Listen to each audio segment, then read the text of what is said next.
Senator Capito. Thank you, Mr. Chairman, Ranking Member, and thank you for your service to our veterans and to our country.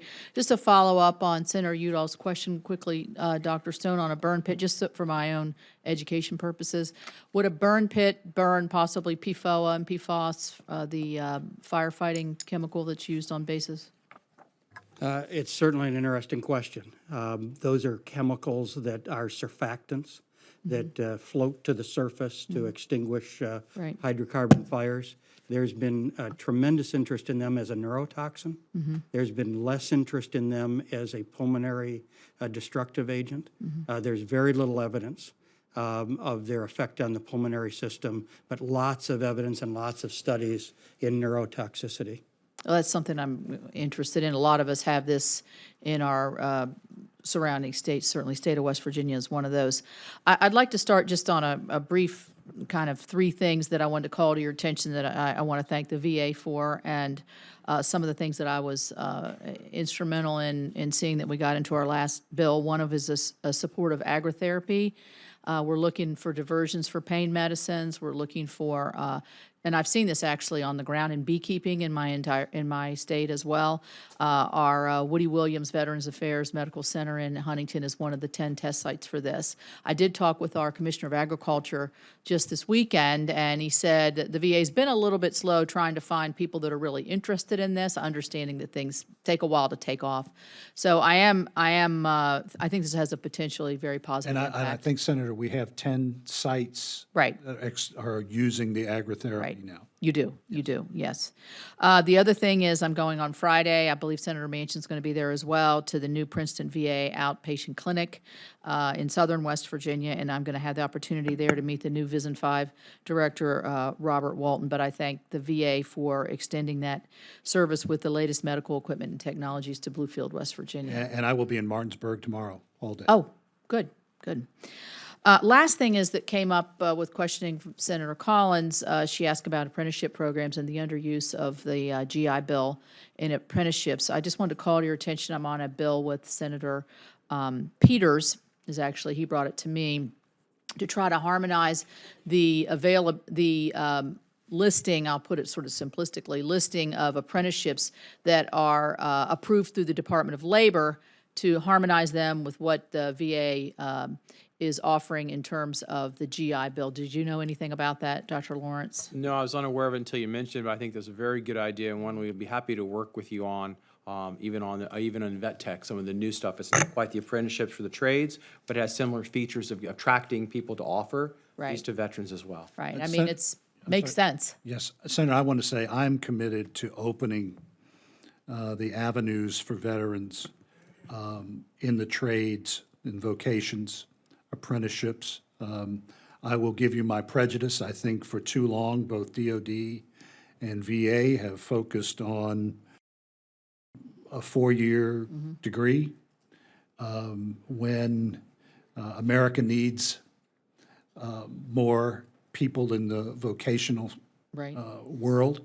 And I'll do everything that I can to expand the opportunities in those areas.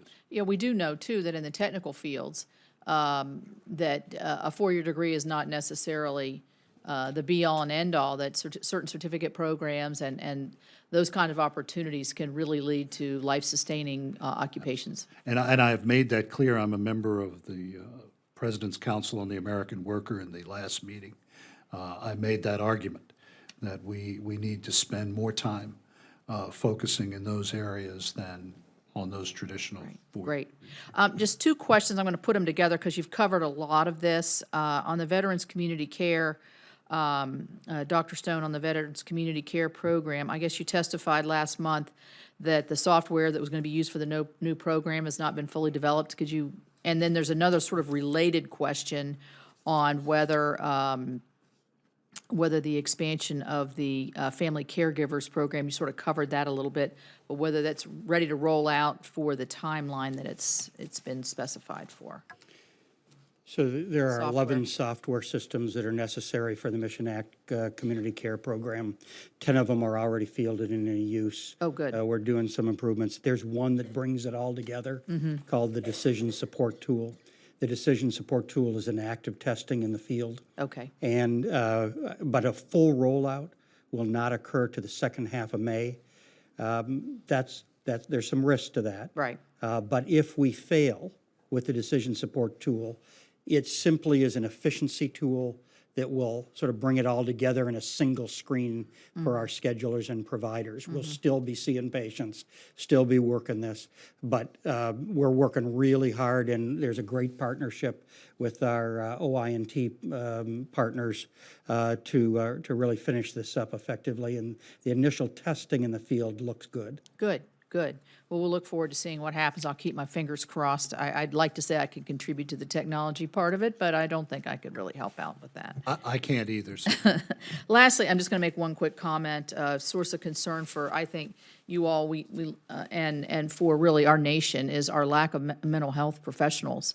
I know the VA has this. We had an incident at our Martinsburg Hospital where we lost our psychiatrists. We have a lot of PTSD, but we also have a lot of the opioid and addiction issues that are rifling through our community. So there's a lot of competition for expertise in the area. So anything that we can do, I think, to support you, to get the professionals in the mental health area is something that I think is going to help everybody, not just veterans, but everybody across the board. absolutely. I will say that in the last year, we have hired 3,900 mental health professionals. I told the New York Times a couple of weeks ago that, as you said, we are in the same position that the rest of America is in. There is a dearth of mental health professionals.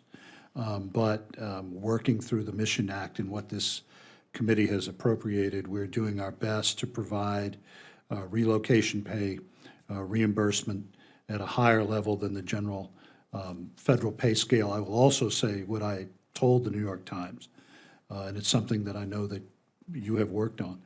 We're not even at the Sputnik stage of getting our arms around mental health issues. And I think as we go down the road on suicide prevention, I am not arguing for a singular look at just suicide. We have to look at the progression of events in an individual's life. Some of it is addictive, some of it is homelessness. Mental health overarches the whole thing, and a one-off look at suicide will not help anyone.